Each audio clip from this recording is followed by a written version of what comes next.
नमस्कार शेतकरी मित्रांनो, मी जगदीश राठोड. आपले यूट्यूब चॅनल सर्व योजना यूट्यूब चॅनलमध्ये तुमच्या अजून परत एकदा स्वागत. मित्रांनो, राज्यातील सर्व शेतकऱ्यांसाठी आनंदाची बातमी आपल्या समोर आली आहे. हो मित्रांनो, आजपासून राज्यात लागू सर्व शेतकऱ्यांसाठी 10 महत्त्वाची अपडेट या ठिकाणी आलेली आहे. तर शेतकरी मित्रांनो, या ठिकाणी तुम्ही पहिली अपडेट बघू शकता. बुलढाणा जिल्ह्यात खरीप हंगामात 21 दिवसापेक्षा जास्त पावसाची तूट असल्याने 3 तालुक्यातील 8 महसूल मंडळामधील 33,004 शेतकऱ्यांच्या खात्यात 16,12,10,442 रुपयांची विमा अग्रिम जमा करण्यात आली आहे. तर या ठिकाणी आपण दुसरी अपडेट बघू शकता. नोव्हेंबर डिसेंबर मधील अवकाळी पाऊस आणि गारपीट यामुळे झालेले नुकसानीचे प्राथमिक पंचनामे जवळपास 100% पूर्ण झाले आहेत. तर 32 जिल्ह्यापैकी 26 जिल्ह्यांचे पंचनामे 100% पूर्ण झाले आहे आणि या 26 जिल्ह्यातील सर्व शेतकऱ्यांना अतिवृष्टी नुकसान भरपाईची मदत या ठिकाणी मिळणार आहे. आणि शेतकरी मित्रांनो, परभणी, अकोला, अमरावती, नागपूर, गोंदिया, चंद्रपूर या 6 जिल्ह्यातील पंचनामे थोडेफार बाकी आहे.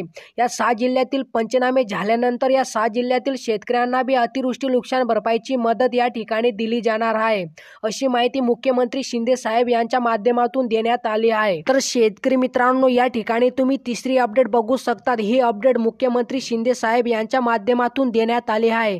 तर बघा मित्रांनो, दुष्काळ, अतिवृष्टी, अवकाळी पाऊस, पूर, गारपीट असा प्रत्येक नैसर्गिक आपत्ती शासन शेतकऱ्यांच्या पाठीशी भक्कमपणे उभे आहे. गेल्या 1.5 वर्षात विविध योजनेच्या माध्यमातून बळीराजाला तब्बल 44,278 कोटी रुपयांची आतापर्यंतची विक्रमी मदत केली आहे, अशी माहिती शिंदे साहेब यांच्या माध्यमातून देण्यात आली आहे. तर या ठिकाणी आपण चौथी अपडेट बघू शकता. राज्यातील शेतकरी आत्महत्या रोखण्यासाठी धान उत्पादक शेतकऱ्यांना या वर्षी प्रति हेक्टर 20,000 रुपये बोनस देण्याची घोषणा मुख्यमंत्री एकनाथ शिंदे साहेब यांनी केली आहे. आणि शेतकरी मित्रांनो, या ठिकाणी तुम्ही 5वी अपडेट बघू शकता. राज्यात 27 ते 28 नोव्हेंबर 2023 रोजी झालेल्या अवकाळी पावसाची नुकसानीची भरपाई पात्र शेतकऱ्यांना अदा करण्याची प्रक्रिया आजपासून सुरू झाली आहे. महसूल व कृषी यंत्रणेने नुकसानीचे पंचनामे करिता 20व्या दिवशी पात्र शेतकऱ्यांना डीबीटी प्रणालीद्वारे नुकसान भरपाई अदा करण्यास सुरुवात झाली आहे. मुख्यमंत्री एकनाथ शिंदे यांच्या हस्ते आज पात्र शेतकऱ्यांना प्रातिनिधिक स्वरूपात धनादेशांचे वितरण करण्यात आले आहे. तर शेतकरी मित्रांनो, या ठिकाणी आपण 6वी अपडेट बघू शकता. शेतकऱ्यांकरिता नमो शेतकरी मा सन्मान निधी योजना यावर्षी सुरू केली.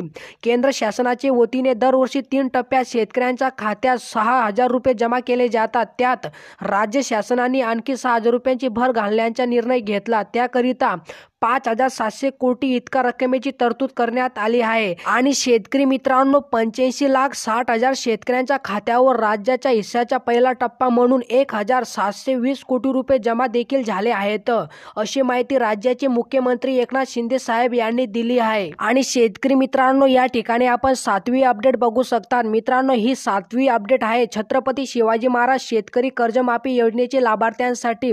तर बघा मित्रांनो, 2017 मध्ये 44 लाख शेतकऱ्यांना 18,762 कोटी इतका कर्जमाफीचा लाभ मिळाला होता, परंतु सॉफ्टवेअरमध्ये त्रुटी निर्माण झाल्याने 6,56,000 शेतकरी कर्जमाफीपासून वंचित राहिले होते. या 6,56,000 शेतकऱ्यांना कर्जमाफीचा लाभ देण्याची घोषणा आज मी इथे करतो, अशी माहिती मुख्यमंत्री एकनाथ शिंदे साहेब यांच्या माध्यमातून देण्यात आली आहे. आणि शेतकरी मित्रांनो, या ठिकाणी आपण 8वी अपडेट बघू शकता. पंजाबराव देशमुख व्याज सवलत 3 लाखापर्यंत पीक कर्जांची संपूर्ण परतफेड केली तर शेतकऱ्यांना 3% व्याज सवलत अनुदान दिले जाते. या वर्षासाठी 72 कोटी खर्च करण्यात आले आहेत. अटल अर्थसहाय्य योजनेस मुदतवाढ दिली आहे. 428 प्रस्तावांना कर्ज आणि अनुदान देणार आहोत. त्यासाठी 72 कोटी 42 लाख रुपयांच्या निधीस मान्यता दिली आहे, अशी माहिती मुख्यमंत्री एकनाथ शिंदे साहेब यांच्या माध्यमातून देण्यात आली आहे. तर शेतकरी मित्रांनो, या ठिकाणी आपण 9वी अपडेट बघू शकता. मित्रांनो, ही अपडेट खासदार उन्मेष पाटील साहेब यांच्या माध्यमातून देण्यात आली आहे. तर बघा शेतकरी मित्रांनो, प्रधानमंत्री पीक विमा योजनेअंतर्गत राज्य सरकारच्या सर्व समावेशक पीक विमा योजनेच्या माध्यमातून जळगाव जिल्ह्यातील 7 तालुक्यातील 27 महसूल मंडळातील कापूस उत्पादक शेतकऱ्यांची रुपये 72 कोटी हंगामातील प्रतिकूल परिस्थितीत या निकषानुसार मंजूर झालेली 25% नुकसान भरपाई बाबत विमा कंपनीने केंद्र सरकारकडे केलेली अपील ही मागे घेऊन फेटाळण्यात आली असल्याने शेतकऱ्यांच्या बँक खात्यात नुकसान भरपाईची रक्कम जमा होण्यास सुरुवात झालेली आहे. हो शेतकरी मित्रांनो, जळगाव जिल्ह्यातील 7 तालुक्यातील 27 महसूल मंडळातील सर्व पात्र शेतकऱ्यांच्या बँक खात्यामध्ये 25% अग्रिम पीक विम्याची रक्कम जमा होण्यास सुरुवात झालेली आहे, अशी माहिती जळगाव जिल्ह्यातील खासदार उन्मेष पाटील साहेब यांच्या माध्यमातून देण्यात आली आहे। तर शेतकरी मित्रांनो, या ठिकाणी आपण महत्त्वाची आणि 10वी अपडेट बघू शकतात। मित्रांनो, ही 10वी अपडेट रायगड जिल्ह्यातील सर्व पात्र शेतकऱ्यांसाठी आहे। मित्रांनो, रायगड जिल्ह्यातील 2940 शेतकऱ्यांच्या बँक खात्यामध्ये पीक विम्याची रक्कम या ठिकाणी जमा केली जाणार आहे, अशी माहिती राज्याचे कृषी मंत्री माननीय धनंजय मुंडे साहेब यांच्या माध्यमातून देण्यात आली आहे। बघा मित्रांनो, रायगड जिल्ह्यातील सुमारे 2040 शेतकऱ्यांची थकबाकी 9 कोटी रुपये रक्कम व्याजासह जानेवारीच्या आत अदा करण्यात यावी, असे निर्देश यावेळी संबंधित कंपनीस देण्यात आले आहे।